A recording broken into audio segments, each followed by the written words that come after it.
नमस्कार दोस्तों, आज की डेट है 13 मार्च 2024। स्वागत है आपका आज के करंट अफेयर डिस्कशन में। चलिए डिस्कशन स्टार्ट करते हैं। टॉप न्यूज़ में हमारा जो पहला आर्टिकल है वो जिम कॉर्बेट नेशनल पार्क से संबंधित है। न्यूज़ में क्यों है? अभी जिम कॉर्बेट नेशनल पार्क में कुछ टाइम पहले इको टूरिज्म के नाम पर 6000 से ज़्यादा ट्रीज काट कर दिए थे, मतलब पेड़ थे उसको काट दिया गया था। किसके नाम पर? इको टूरिज्म को यहाँ पर प्रमोट करने के चक्कर में। अब ये मामला सुप्रीम कोर्ट में गया तो सुप्रीम कोर्ट ने नोटिस किया ये जो वहाँ के जो पॉलिटिशियन थे, जो वहाँ पे ब्यूरोक्रेट्स थे, उन्होंने इको टूरिज्म का नाम लिया और उसके बदले में 6,000 ट्री काट कर दिए थे। तो इसमें इनका कुछ फ़ायदा था, इनमें कुछ इनकी ग्रीड थी, ये सब देखने को मिलता था, कुछ नेक्सस था, इसके चक्कर में इसे काटा गया। तो सुप्रीम कोर्ट ने क्लियर आदेश दिया है कि आप जो 6,000 ट्री काट रहे हो इको टूरिज्म के नाम पर, तो इससे आपकी कुछ लालच है, तो आप ये सब कुछ इसीलिए कर रहे हो क्योंकि आपको कुछ प्रॉफिट हो रहा है। तो सुप्रीम कोर्ट ने सीबीआई को कहा है कि आप जांच करो और 3 महीने के अंदर अंदर आप रिपोर्ट दो कि इन्होंने ये क्यों कट किए थे, इनको क्या फ़ायदा मिला है, और अगर कुछ फ़ायदा इनसे हुआ है तो इन पर केस चलाया जाए। क्योंकि अगर ऐसे पेड़ कट कर दिए जाएंगे इको टूरिज्म के नाम पर तो इसको इन्वायरमेंट को बहुत ही ज़्यादा लॉस होगा। इन्वायरमेंट का डिग्रेडेशन है क्योंकि ये फॉरेस्टेशन हो रहा है, डिफॉरेस्टेशन हो रहा है, क्योंकि पेड़ों को काटा जा रहा है, तो काफ़ी नुकसानदायक हो सकता है। क्यों आप इस प्रकार की गतिविधियां करोगे, आप लालच के चक्कर में इन्वायरमेंट को नुकसान पहुंचाओगे, तो ये काफ़ी नुकसानदायक हो सकता है। तो ये पूरा आर्टिकल था टॉप न्यूज़ का, जो कि जिम कॉर्बेट नेशनल पार्क से संबंधित था।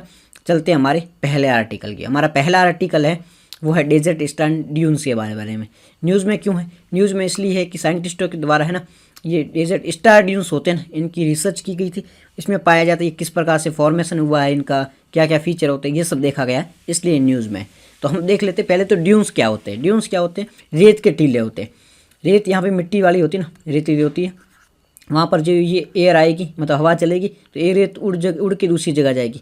इस प्रकार से ये बार दूसरी जगह जाने पर एक जो टीला होता है वो बन जाता है, एक ड्यून्स बन जाता है। बार बार जाने से एक लेयर करके एक ड्यून्स बन जाता है।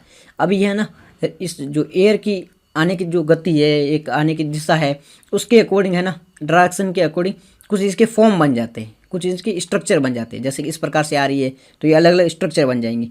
अब ये ऐसे बनेगा तो उसे बर्कंश ड्यून्स कहा जाएगा। ये देखो इस प्रकार से बन रहा है। फिर ये लीनियर ड्यून होते हैं, जो लाइन में बनते हैं, लीनियर ड्यून्स कहा जाता है। आपने स्टैटिस्टिक्स में पढ़ा भी होगा, ज्योग्राफी में, कि इस प्रकार से बनते हैं। फिर ये होता है ट्रांजिटिव ड्यून। ये क्या होता है? इसे लेयरदार बनता है, ये लेयर में बनता है, ऐसे इस प्रकार से बनते हैं।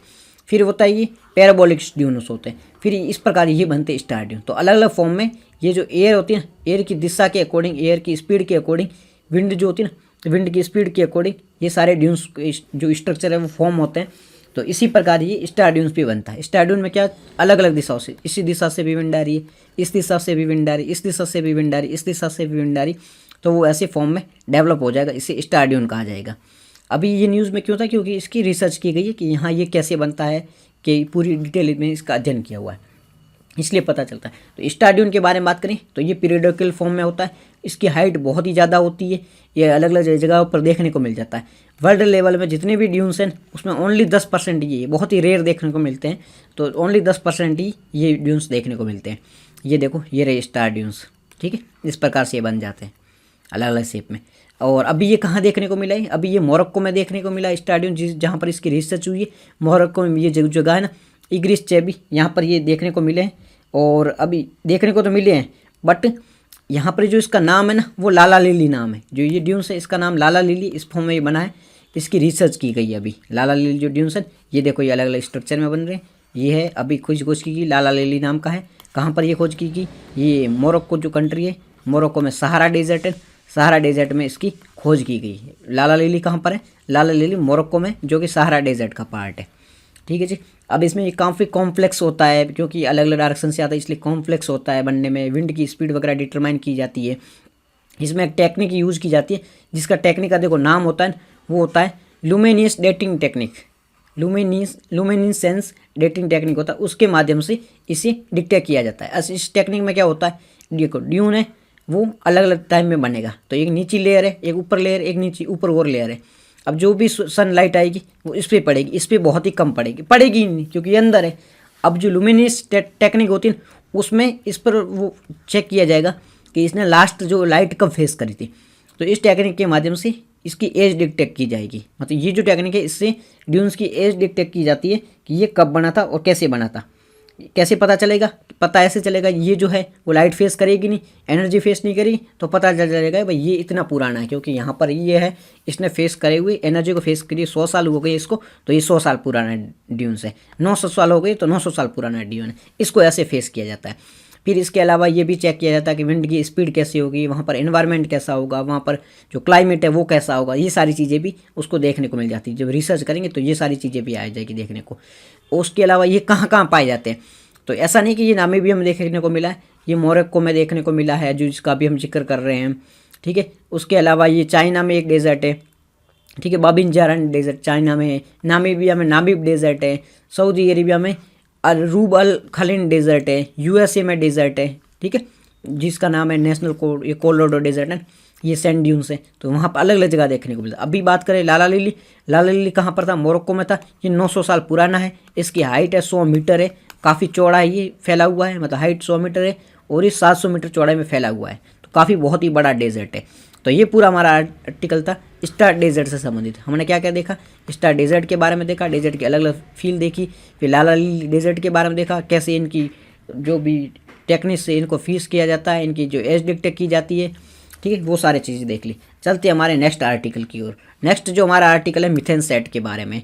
न्यूज़ में क्यों है? न्यूज़ में इसीलिए है कि स्पेस एक्स फाल्कन 9 रॉकेट है, उनके द्वारा इसे लॉन्च किया गया है मिथेन सेट को। ये क्या काम करेगा? मिथेन को डिटरमाइन करेगा, मिथेन का एमिशन कहाँ हो रहा है, किस प्रकार से हो रहा है, उसकी सब के बारे में बताएगा, ठीक है। ये तो हमने देख लिया न्यूज़ से संबंधित। अब हम इसके बारे में देख लेते हैं। अबाउट के इसके बारे में बात करें तो ये क्या करेगा, जो मिथेन सेट है, तो ग्लोबल लेवल में कितनी मिथेन, कहाँ एमिशन हो रहा है मिथेन का, किस प्रकार से हो रहा है, कौन ज़्यादा रेस्पॉन्सिबल है, who is the more responsible, ये सारी चीज़ें हैं, इससे देखी जाएगी।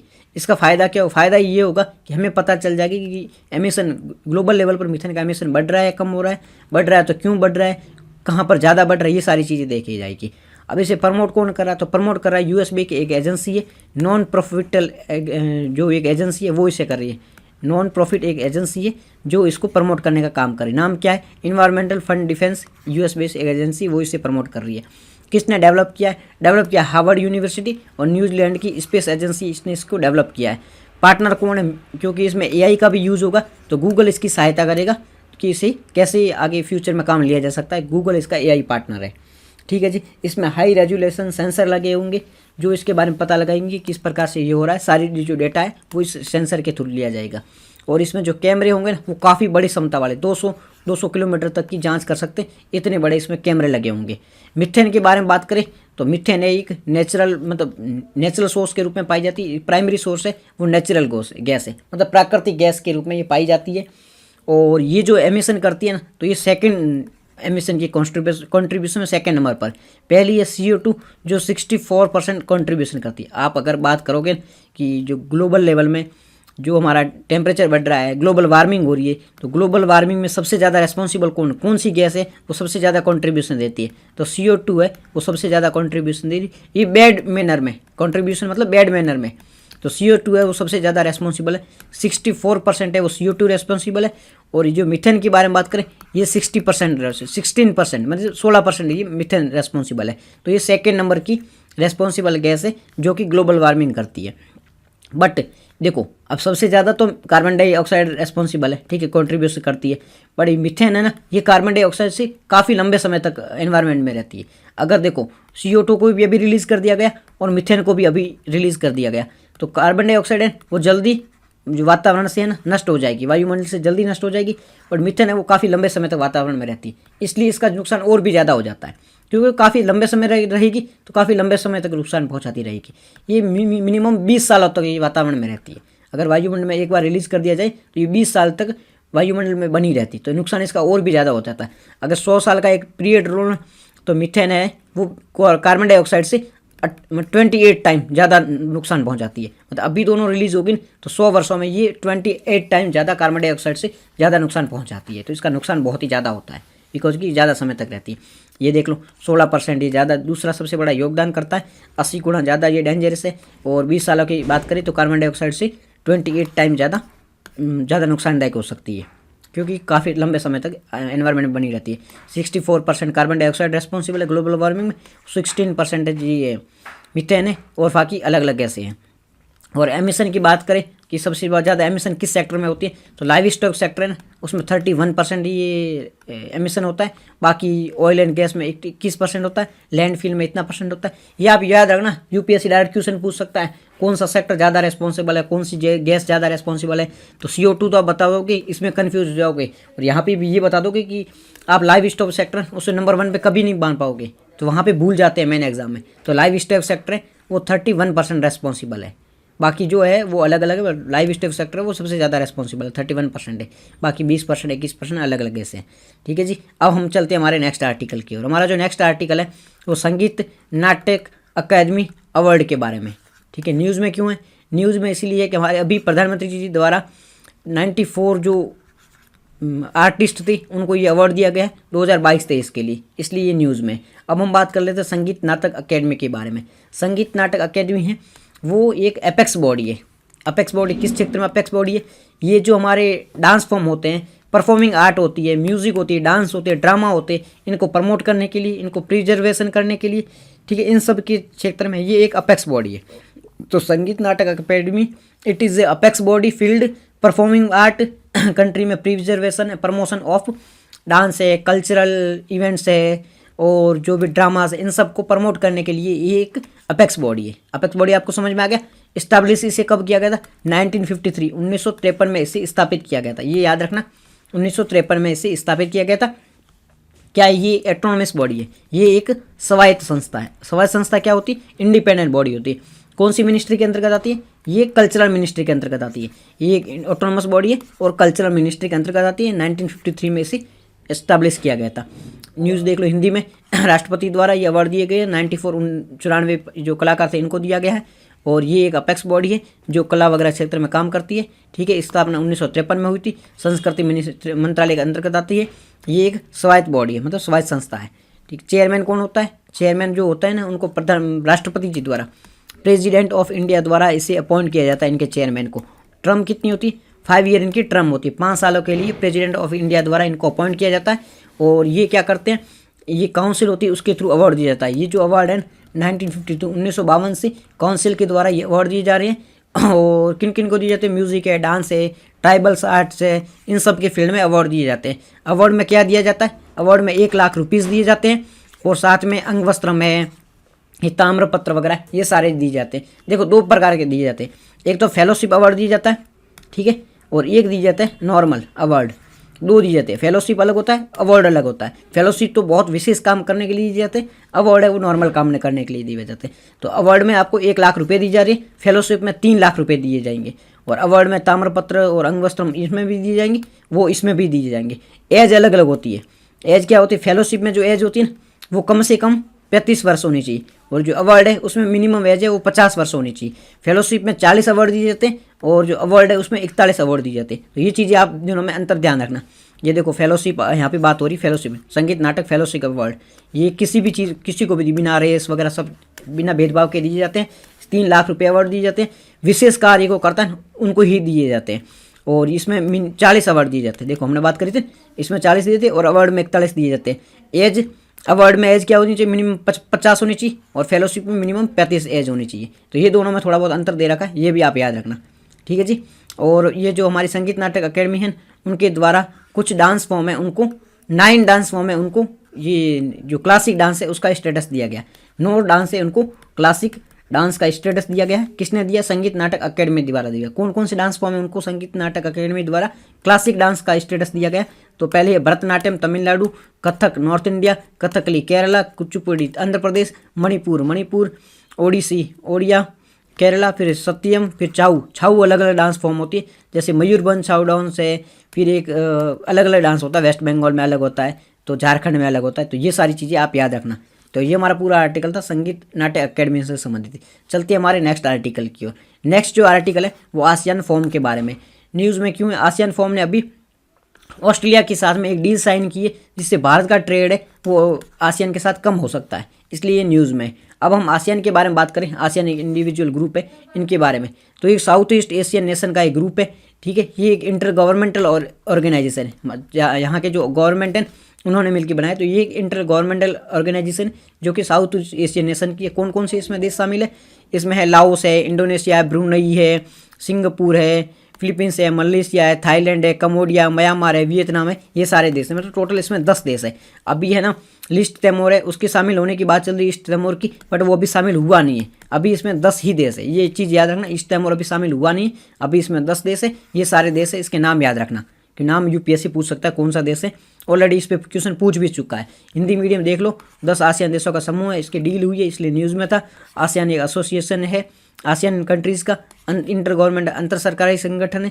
ये सारे देश इसमें शामिल है, तो ये चीज़ें आप याद रखना। स्थापना कब हुई थी? 1967, 1967 में इसकी स्थापना हुई थी, बैंकॉक थाईलैंड में। काम क्या करता है? ये प्लेटफॉर्म प्रदान करता है, कोऑपरेशन बढ़ाता है, कोलाब्रेशन करता है, जो भी अपने देश ने उनके बीच में इंटरनेशनल इश्यूज होता है उन पर डील करता है, डिप्लोमेटिक डायलॉग है, मल्टीलेटरल एग्रीमेंट करता है, जो भी आपस में ग्रोथ कर सके, इकोनॉमिक डेवलपमेंट कर सके, social and cultural program event आयोजित करता है ताकि आपस में ना कोलैबोरेशन बढ़ाया जा सके, एक दूसरे देशों की हेल्प करता है, आपस में सहयोग बढ़ाता है।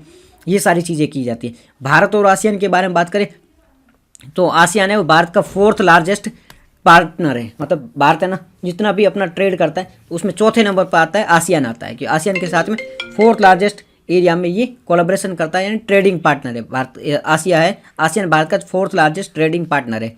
ठीक है जी। अब भारत कुछ चीज़ें हैं वो आसियान को एक्सपोर्ट भी करता है, कुछ चीज़ें इंपोर्ट भी करता है। क्या क्या एक्सपोर्ट करता है? जेम्स है, फार्मास्यूटिकल्स है, इलेक्ट्रॉनिक्स है, और ज्वेलरीज है, वीट है, मतलब गेहूँ है, स्पीसीज है, और ये चीज़ें सारी भारत एक्सपोर्ट करता है। कुछ इंपोर्ट भी करता है। क्या क्या इंपोर्ट करता है? जैसे कि इंडिया है ना, यहाँ से इलेक्ट्रॉनिक गुड्स है वो इंपोर्ट करता है, वेजिटेबल्स ऑयल्स है, न्यूज़ प्रिंट्स है, तो ये चीज़ सारी आसियान से इंपोर्ट भी करता है। तो आसियान हमारे लिए काफ़ी ज़्यादा महत्वपूर्ण होते हैं। अभी है ना कुछ टेंशन भी चल रही है। अभी जो आसियान है वो चाइना के करीब जा रहा है, चाइना का इन्फ्लुएंस यहाँ से बढ़ रहा है। इसका नुकसान क्या हो रहा है कि भारत का है, भारत पहले चाइना आसियान के साथ में काफ़ी अच्छे रिश्ते थे, तो धीरे धीरे आसियान और चाइना के करीब जा रहा है, तो ये भारत के लिए काफ़ी नुकसानदायक हो सकता है, क्योंकि आसियान है वो भारत के लिए काफ़ी इंपॉर्टेंट हो जाता है। म्यांमार से हमारा जो कोऑर्डिनेट बना रहे हैं, हम आगे रास्ता भी बना रहे हैं, तो हमारा ये सारी इंपॉर्टेंट हो जाता है। अगर वो चाइना का इन्फ्लुएंस बढ़ेगा तो भारत के लिए काफ़ी नुकसानदायक हो सकता है, क्योंकि इंडो पैसिफिक रीजन में इंडिया की स्थिति ये कमज़ोर कर सकता है। तो इसलिए भारत का आसियान के साथ में रिश्ते अच्छे होना बहुत ही ज़्यादा आवश्यक है। तो ये पूरा आर्टिकल था आसियान से संबंधित। तो आज की डिस्कशन में इतना ही था। कुछ क्वेश्चन है, इसको आपको देख के आना है। ठीक है जी। अब कल के जो थे गैंगेटिक डॉल्फिन के बारे में, ये वनरेबल है, वनरेबल नहीं है, ये इंडेंजर्ड है। हमने कल देखा था इंडेंजर्ड है, तो ये पहला हो जाएगा फॉल्स हो जाएगा। दूसरा है एंगोरवाट, थाईलैंड में नहीं है, ये कंबोडिया में, तो दूसरा भी हो जाएगा फॉल्स। ठीक है जी। तीसरा है ये हाइड्रो प्रोजेक्ट कहाँ पर है, ये मणिपुर असम में नहीं है, हिमाचल प्रदेश और पंजाब के बीच में, तो तीनों फॉल्स हो जाएंगे। तो आज की डिस्कशन में इतना ही था। अगर आपको PDF चाहिए तो टेलीग्राम चैनल ज्वाइन कर लो। Thank you very much for discussion.